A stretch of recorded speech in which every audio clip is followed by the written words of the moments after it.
धन्यवाद सचिव श्रीजुक्त संजय सिंह। गणमाध्यम प्रतिनिधि मानू मोर नमस्कार एवं गणमाध्यम जरिया राज्यवासी को मोर नमस्कार। गत मास 15 तारिख रु आपण मानक सामने आम लगातार बरणी नहीं आसुचु। आज 22 दिन पूरिला। सर्वप्रथमे मु आपण मानू माननीय मुख्यमंत्री कृतज्ञता जनाऊँ और धन्यवाद जनाऊँ। गत शटडाउन को सफलतार सहित शालीनता संयमर सहित अनुशासन सहित जो परि भाव नागरिक माने ताकू सफल करिसंती सेथिपाई शासन कल तरफ माननीय मुख्यमंत्री धन्यवाद जनाइछंती। आजिर मुख्य पदक्षेप गुड़िक विषय मु आपनकु टिके कहि दिए। ओडिशा रे तृतीय सरकारी कोविड-19 हॉस्पिटल कार्यारंभ करिछि। महानदी कोलफिल्ड्स सहयोग रे सोआ कैंपस रे निर्मित 500 शज्या एवं 25 विशिष्ट आईसीयू रो शज्या रहिथिबा ई हॉस्पिटल को माननीय मुख्यमंत्री श्रीजुक्त नवीन पट्टनायक लोकार्पण करने सहित हॉस्पिटल रो डाक्तर और स्वास्थ्य सेवा रे नियोजित कर्मचारी सहित मत विनिमय पूर्वक कोविड-19 महामारी समय रे लोकों सेवा निमंते सेमानकर उद्यम को प्रशंसा करिसेंती।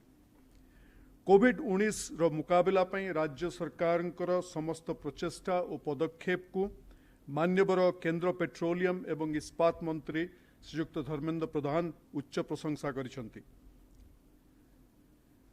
माननीय मुख्यमंत्री श्रीयुक्त नवीन पट्टनायक आज स्वास्थ्य मंत्री श्रीयुक्त नव दास तथा वरिष्ठ अधिकारी मानक उपस्थिति रे एक गुरुत्वपूर्ण समीक्षा बैठक रे अध्यक्षता करी दक्षिण ओडिशा और पश्चिम ओडिशा रे कोविड-19 परीक्षण सुविधा टेस्टिंग को त्वरान्वित करने पे गुरुत्व देइछंती।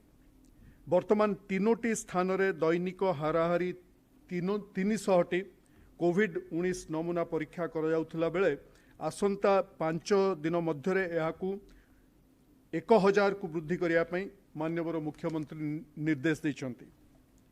खूब शीघ्र भीमसार बुर्ला एमकेसीजी ब्रह्मपुर रे कोविड-19 परीक्षण सुविधा उपलब्ध कराइबा को माननीय मुख्यमंत्री निर्देश देइछंती। एही हॉस्पिटल दुईटी को कोविड-19 परीक्षण निमंते संपूर्ण रूपे प्रस्तुत करबा पई युद्धकालीन भित्ति रे कार्य चालू रही एवं खूब शीघ्र आईसीएमआर रो अनुमोदन प्राप्त होबार संभावना रही।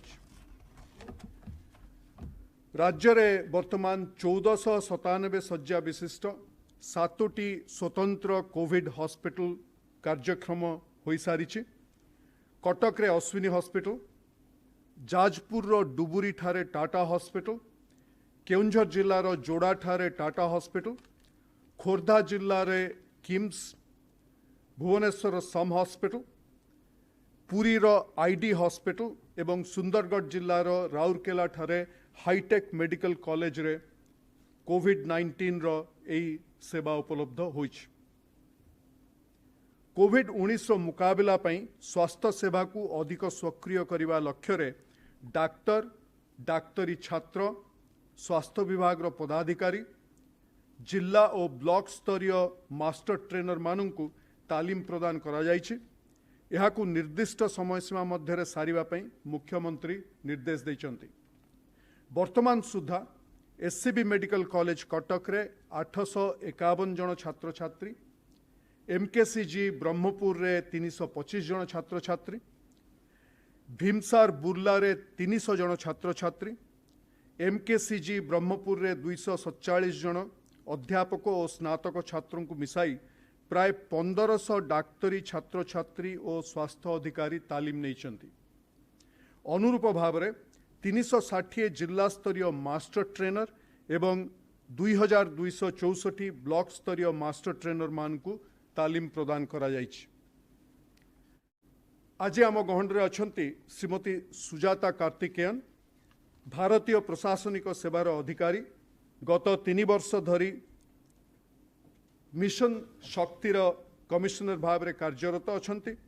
मिशन शक्ति आपण मैंने समस्त जानी ओडिशार 6 लाख स्वयं सहायक गोष्ठी मानकर अनुष्ठान 6 लाख गोष्ठी रे अछंती आमर 70 लक्ष माँ और भौणी माने आमे श्रीमती कार्तिकेयनଙ୍କଠୁ शुणिबा ये जो आमर सेल्फ हेल्प ग्रुप्र माँ और भौणी माने से माने किपरि भाव में आमको साहाय्यर हाथ बढ़ाउछंती एवं सेमानक पई माननीय मुख्यमंत्री कौन संदेश देइछंती से कथा सुजाता कार्तिकेयन आम मान को कहिबे।